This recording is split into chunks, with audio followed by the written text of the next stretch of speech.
అంటే ఇక అంబటి రాంబాబు గారని ఆయన మినిస్టర్ అంటే మాజీ మంత్రి అనమాట. ఆయన ఒక వీడియో చేశారన్నమాట. వీడియోలో ఆయన ఏం చెప్పారంటే అండి, పోలీసుల మీద నమ్మకం పోయింది, పోలీసులు పని చేయట్లేదు, ప్రజలు అలా అనుకున్నారటండి.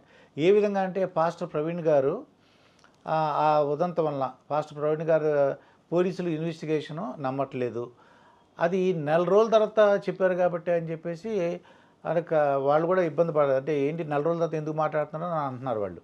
రెండోది, టీడీపీలో ఒకరొకరు గొడవలు పెట్టుకుని, అంటే ఒకే పార్టీ వాళ్ళు వ్యాపారం సంబంధించినటువంటి హత్యలు జరిగినాయండి. అంటే వ్యాపారంలో ఈ గొడవలు వచ్చి దీనికి పోలీసు వ్యవస్థపై నమ్మకం పోయిందని ఈయన అంటారండి. అది కరెక్టా సార్? అదే అన్న ఇప్పుడు ఆయన పాస్టర్ గారు చనిపోయిందే తీసుకుందాం.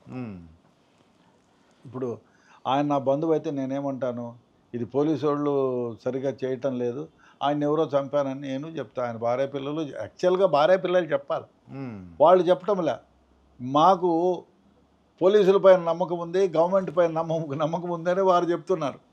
వీరు ఇట్లా పక్కన ఉండే వాళ్ళే మీరు చాలామంది పాస్టర్లు, ఆయన తోడ్పాటుగా ఉండేవాళ్ళు, ఆయన అగైనెస్ట్ పార్టీలో అంటే వేరే అగైనెస్ట్ పార్టీలో ఉండేవాళ్ళు, వీళ్ళు గవర్నమెంట్కి బదనాం చేయాలను. ఇప్పుడు ఇన్వెస్టిగేషన్ పోలీసులను బదనాం చేస్తే ఏమొస్తుందండి? మీరు ఇప్పుడు పోనీ మీరు నేను అదే పోస్ట్లో ఉన్నా కూడా ఇదే చేస్తాం. ఎందుకంటే ఆయన 11 గంటల 3 నిమిషాలకి ఇంట్లో నుంచి బయలుదేరారు. సో ఈ మొత్తం సీసీ ఫుటేజ్లు ఎన్ని వీలైతే అన్ని గుర్తించారు, ఆ రికార్డింగ్స్ చేశారు. అతి ముఖ్యంగా ఆయన యాక్సిడెంట్ అయినప్పుడు ఆయన పక్క నుంచి వెళ్ళిన వాహనాలన్నింటినీ కూడా గుర్తించారు. ఆ గుర్తించి వాళ్ళను స్టేట్మెంట్ రికార్డ్ చేశారు. అదేవిధంగా సీసీ ఫుటేజెస్ అన్నీ వెలికి తీశారు, అనలైజ్ చేశారు. అదేవిధంగా ఆయన విసిరాని పంపించారు.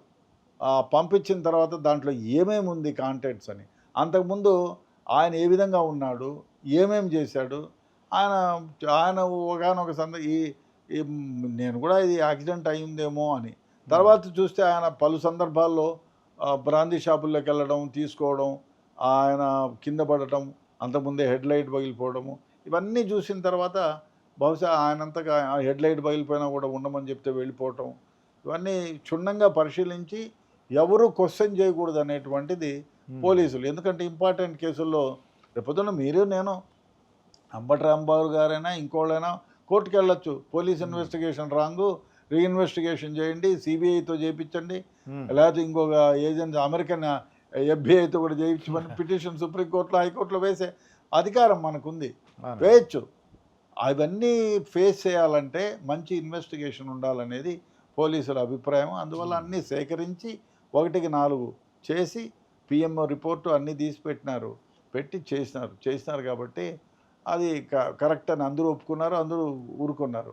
అతి ముఖ్యంగా వాళ్ళు ఇప్పుడు ఎవరికైనా నొప్పి, ఎవరికి తల్లిదండ్రులు కానీ, ఆ పిల్లలు కానీ, భార్య కానీ చేయాలి. వాళ్ళందరూ సైలెంట్ అయినా బయట వాళ్ళే ఇట్లా మాట్లాడుతున్నారంటే ఇది పొలిటికలీ మోటివేటెడ్ అని ఊహించడానికి వీలవుతుంది. అదే అనమాట. అది ఒక ఇద్దరు అంటే టీడీపీలో ఒక ఫేమస్ లీడర్స్ ఉన్నారండి, వీరయ్య చౌదరి గారిను, వాళ్ళు వ్యాపార సంబంధించిన గొడవలు ఒక హత్య చేయబడ్డాడు. ఏమంటారంటే శాంతి భద్రతలు కరువైపోయినాయి అంటారు. ఇద్దరు వ్యక్తుల మధ్య శాంతి భద్రతలు కరువైనాయంటే మీరు ఇంట్లో నుంచి బయటకు వెళ్ళటం లేదా? శాంతి భద్రతలు కరువయ్యేది ఎప్పుడు? దోపిడీలు మీరు ఇంట్లో నుంచి బయటకు వెళ్తే ఆ అమ్మాయిల మెడలో నుంచి నగలు ఎత్తుకెళ్ళి రేపులు, మానభంగాలు జరిగి విచ్చలవిడిగా దొంగతనాలు జరిగితే అప్పుడు శాంతి భద్రత. ఎవరో కక్షలు, పురాణ కక్షలతో ఎవడో చంపితే శాంతి భద్రతకి ఏ విధంగా ఇదైతే విఘాతం అంటుందండి.